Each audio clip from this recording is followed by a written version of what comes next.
Magandang umaga mga bata, kayo ay magsitayo upang tayo ay manalangin. Sa ngalan ng Ama, ng Anak, ng Espiritu Santo. Amen. Amahan namin, kami ay inyong gabayan sa aming pang-araw-araw na gawain. At ngayon naman, ngayong araw na ito, gabayan mo po kami na maging aktibo ang aking mga estudyante sa aming diskusyon ngayong araw na ito. Sa ngalan ng Ama, ng Anak, ng Espiritu Santo. Amen. Bago kayo umupo, nais ko na ayusin nyo ang inyong mga upuan at kung may nakikita kayong basura ay pakipulot. Ngayon naman, nais kong malaman kung sino ang liban ngayong araw na ito. Sa inyong harapan, may makikita kayong chart na naglalaman ng mga pangalan at puno. Sa isang puno, may isang pangalan, Alipuyo. Nandito ba si Alipuyo? Pag nandito si Alipuyo, ay lalagyan ng prutas yung puno para malaman ng guro na nandito si Alipuyo. At pagliban naman ay hindi lalagyan. Tayo naman ay dadako sa ating mga alintuntunin sa paaralan. Teacher Mary ang tatawagin sa akin at ito ang aking alintuntunin. M. Magalang sa lahat. Gusto ko na magalang kayo sa lahat kung sino yung makikita nyo sa loob at sa labas ng ating paaralan. A. Aktibo makilahok sa talakayan. Gusto ko na maging aktibo kayo sa ating diskusyon ngayong araw. R. Is responsibleng mag-aaral. Gusto ko na maging responsable kayo sa paggawa ng inyong mga gawain dito sa paaralan. Y naman ay yamang asal panatilihin. Ayoko nang may nagmumura or may nag-aaway sa loob ng aking classroom. Ngayon naman, tayo ay dadako sa ating talasalitaan. At huhulaan nyo kung ano ang gusto kong ipahiwatig. Ito ay isang hayop na may 4 na paa, malakas ang pangatawan, at mabilis tumakbo. Ito rin ay kasali sa mga parisahan tulad ng karera. Ano ito? Okay, Armen? Tama, ito ay isang kabayo. Pakiulit nga, kabayo. Sunod naman, isang hayop na tumutulong sa magsasaka sa bukid at tinatawag na pambansang hayop ng Pilipinas. Ano ito? Okay, Castillo? Okay, tama. Ito ay isang kalabaw. Sunod naman, taong nagtatanim ng mga halaman at nag-aalaga ng bukid upang magkaroon tayo ng pagkain. Ano ito o sino ito? Okay, Jora? Magaling, ito ay isang magsasaka. Sunod naman, ito ay ang lugar kung saan nakatira ang mga tao at sama-samang namumuhay. Ano ito? Okay, Kantil? Bayan. Tama. Ang iyong sagot ay bayan. Pakibasa nga ulit ito. Bayan. Kabayo. Kalabaw. Magsasaka.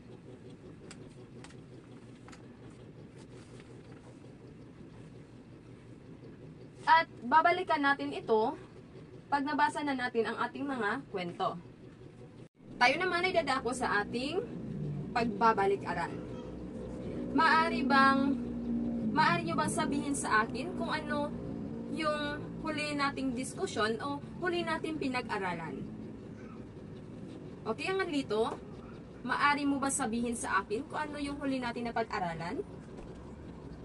Tama, ito ay tungkol sa parabola.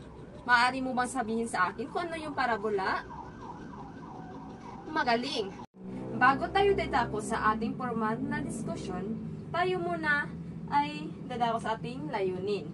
Sa pamamagitan ng Canva presentation, visual aids at flashcards ng pabula hinggil sa ang kabayo at ang kalabaw, sa loob ng 60 minuto, ang mga mag-aaral sa ika-3 baitang ay inaasahang nakakukuha ng 75 katumpakan. Una, natutukay ang pagkasunod-sunod na mga pangyayari sa pabula. Pangalawa, na ipapakita ang pagpapalaga sa pagtutulungan at malasakit sa kapwa sa pamagitan ng pagbabahagi sa harap ng klase. Natutong magsulat at mag-organisa na may malinaw na tauhan, problema at aral. Tayo naman ay dadako sa ating kwentong pabula na may paksang ang palaka sa sapa. Babasahin ni guro ang pabula at gusto ko na kayo ay makinig ng mabuti. Maliwanag ba mga bata? Okay. Ang palaka sa sapa, kung humuni ay malakas. Alam nyo ba kung ano yung humuni? Ang humuni ay parang mga sigaw ng langgam o boses ng palaka. Sabi ng palaka, kukak, kukak. Isang araw, si Pipo ay pumunta sa sapa upang humuli ng palaka. Nagtago ang mga palaka, walang nahuli si Pipo. Siya ay umuwing kaawa-awa. Alam niyo ba kung ano ang palaka? Ito ay isang insekto. Tama.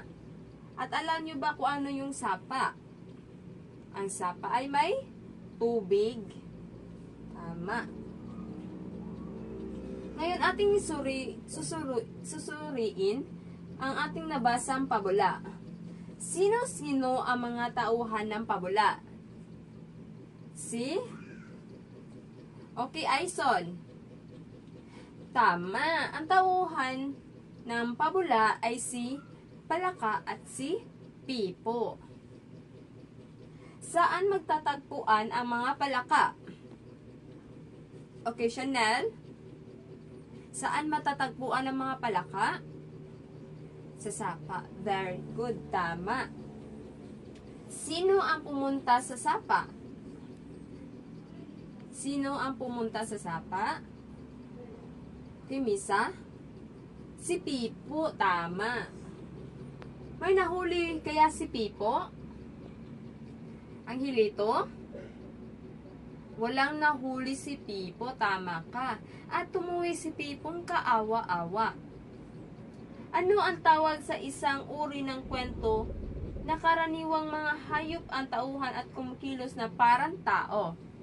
Ito ay isang pabula. Tama ka. Ano ang pabula? Ang pabula ay isang maikling kwento kung saan ang mga hayop, halaman, o bagay ang naging tauhan at kumikilos na parang tao. Ginagamit ito upang magturo ng tama at mabuting asal tulad ng pagiging matulungin, masipag, mapagkakatiwalaan, o hindi magiging mayabang.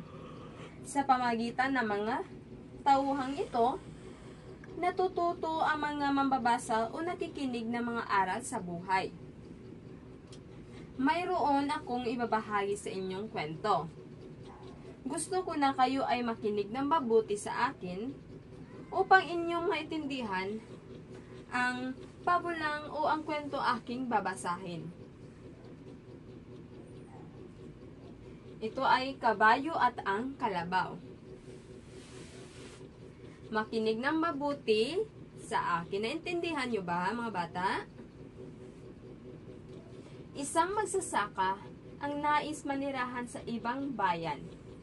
Kaya isang araw ay niipon niya ang kanyang mga gamit at inilulan sa kanyang alagang kabayo at kalabaw. Sino nga ulit ang alaga ng magsasaka? Ang kabayo at ang kalabaw. Maaga pa ay sinimulan na nila ang mahabang paglalakbay. Makaraan ng ilang oras ay naramdaman na matinding pagod at paghihina ang kalabaw dahil sa bigat ng kanyang pasang gamit. Kaibigang kabayo, sabi ng kalabaw, di hamak na mas mabigat ang pasan kong gamit kaysa sa iyo. Maaari mo bang tulungan mo ako at pasanin mo yung iba? Pakiusap ni Kalabaw. Aba, yan ang ipinataw sa inyong balikat ng ating amo. Kaya pagtiisan mo, sambit ni Kabayo.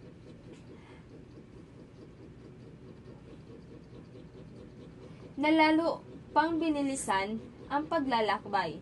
So, mas binilisan ni Kabayo ang kanyang pagtakbo upang maunahan si Kalabaw at maiwan si Kalabaw.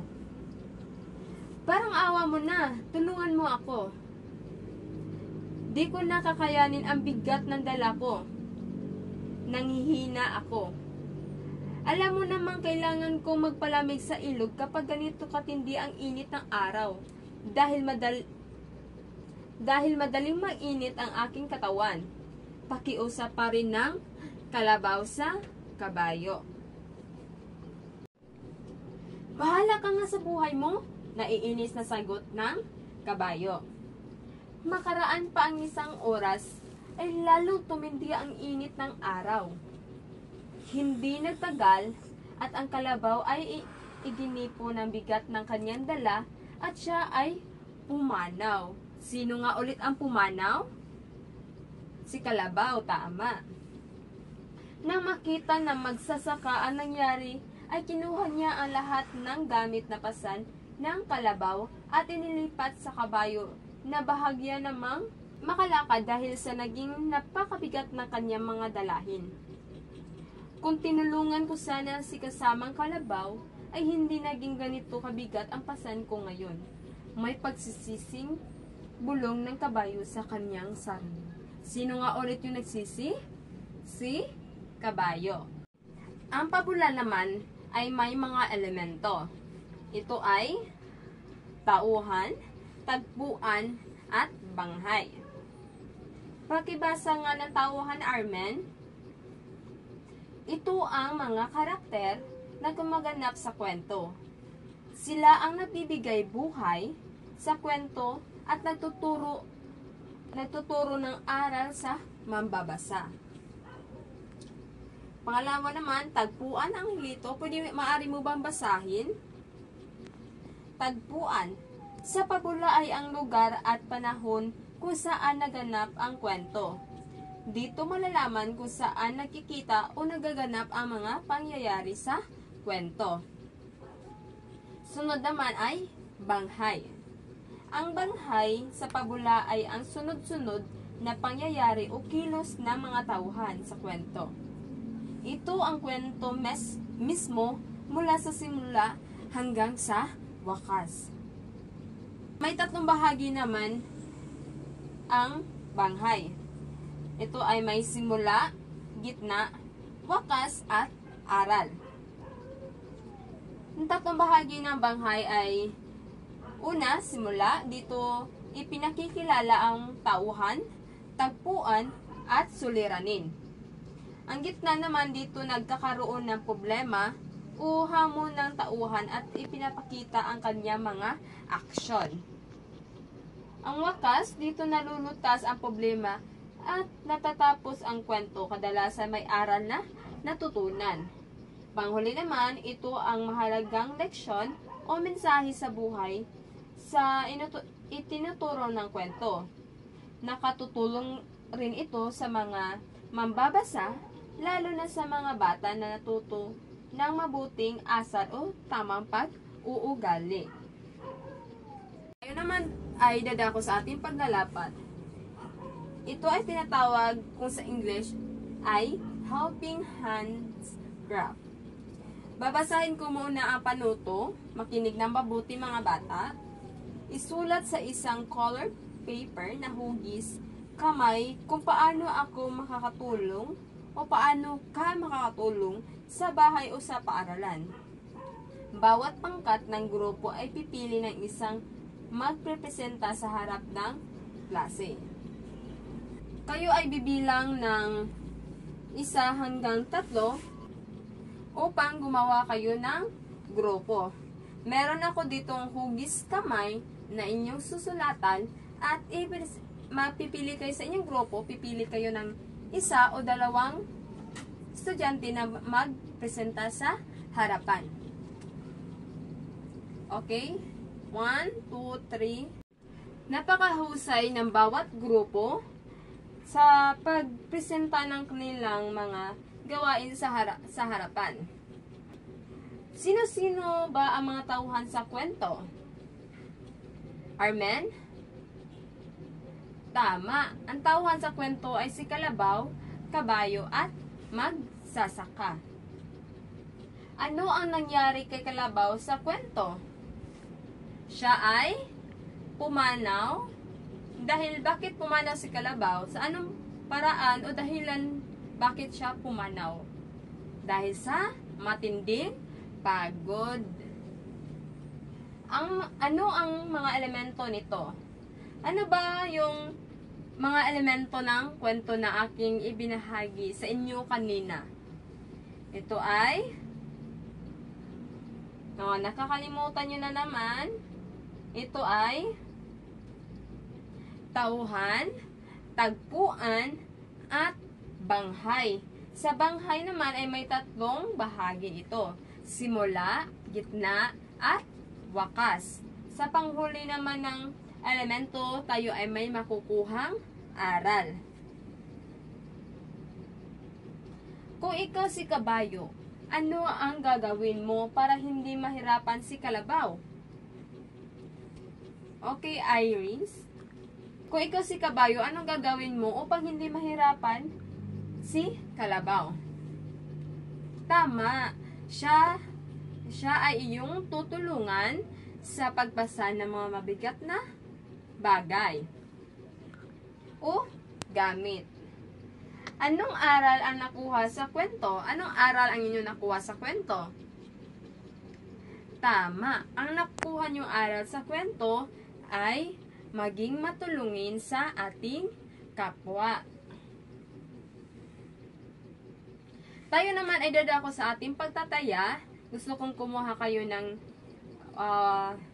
isang kampatang papel upang inyong sulatan sa ating pagtataya.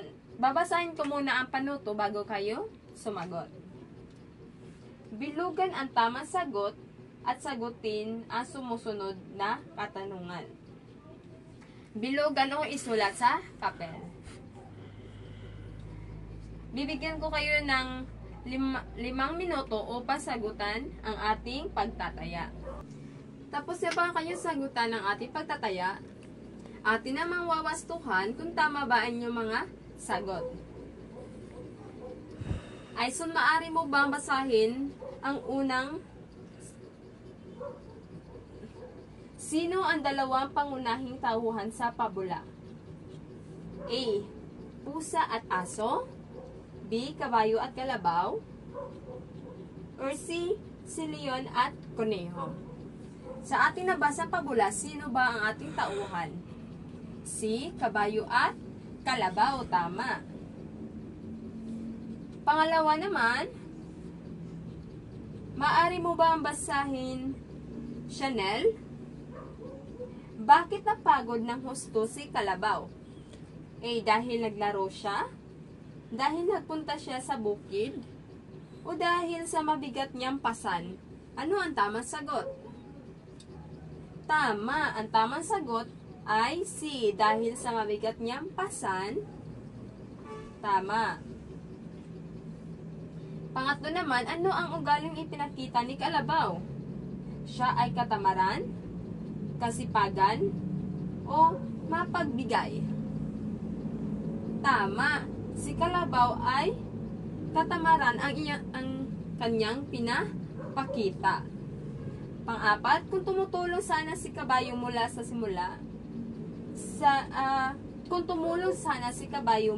simula, ano ang maaaring nangyari? Mas mabilis nilang marating ang napupuntahan? B. Mas napagod ang Kalabaw? Or C. Hindi sila nagtulungan? Tama. A. Mas mabilis nilang marating ang pupuntahan kung tinulungan ni Kabayo si Kalabaw. Panglima, ano ang natutunan mo sa pabula ng kabayo at kalabaw? Jinka, ano ang natutunan mo mula sa ating nabasang pabula ng kabayo at kalabaw? Tama. Natutunan nating lahat dito, mga bata, na ang pagtutulungan ay isang mabuting gawain upang mas mapabilis o walang masamang mangyari sa ating mga kapwa o sarili. Tayo naman ay dadako sa pagbabalik tanaw ng ating layunin kung ito ba ay ating nakamit. Natutukoy nyo ba ang pagkasunod-sunod na mga pangyayari sa pabula mula sa nabasa nating pabulang kabayo at kalabaw? Tama, ito ay ating natukoy. Na ipapakita ang pagpapalaga sa pagtutulungan at malasakit sa kapwa. Sa anong paraan natin natutukoy ang pagpapalaga at pagtutulungan sa kapwa? Sa pagpresenta ng inyong aktibidad sa harapan. Tama. Natutong magsulat at mag-organisa na may malinaw na tauhan, problema at aral. Ito ba yung ating nakamit? Hindi pa, dahil ito ay inyong gagawin sa ating takdang aralin. Babasahin ko muna ang panuto. Gumawa ng isang sariling pabula. Pumili ng 2 hayop bilang tauhan. Isipin ang kanilang ugali at ang isang problema o gawain na kanilang harapin. Isulat ang inyong kwento na may simula, gitna, at wakas. Siguraduhin na may nakukuhang aral ang inyong pabula. Naintindihan nyo ba, mga bata? Magaling, mahusay, mga bata. Ito ang rubrics o criteria o sukatan ng inyong gagawing pabula. Aral nila naman, 5 points. Ang kwentong gagawin, 5 points. Pagkamalikhain, 5 points. O, 5 puntos. Total of kabuang 15 na puntos. Bago naman kayo magsiuwian, ay ito muna inyong sasagutan. Maaari ba kayo kumuha ng isang kapatang papel o maliit lang na papel na inyong susulatan? Paano to? Sagutin ang katanungan, ano ang pinakamahalagang aral na natutunan mo sa pabula? Maaari nyo bang isulat ito sa maliit na papel at ipasa sa harap pagkatapos? Tapos na ba kayo, mga bata? Ipasa sa harap ang inyong mga papel at magsitayo para sa ating panalangin. Sa ngalan ng Ama, ng Anak, sa Espiritu Santo. Amen. Panginoon, maraming salamat dahil naging aktibo ang aking mga bata sa aking diskusyon at marami silang natutunan sa diskusyon na ito. Sila ay inyong gabayan sa kanilang pag-uwi sa kanilang mga tahanan. Ama, sa Anak, sa Espiritu Santo. Amen. So, bago kayo magsilabasa sa ating paaralan, maaari nyo bang pulutin ang mga basura na inyong nakikita at pakihanay na maayos na inyong mga upuan. Maraming salamat. Maaari na kayo masiuwian.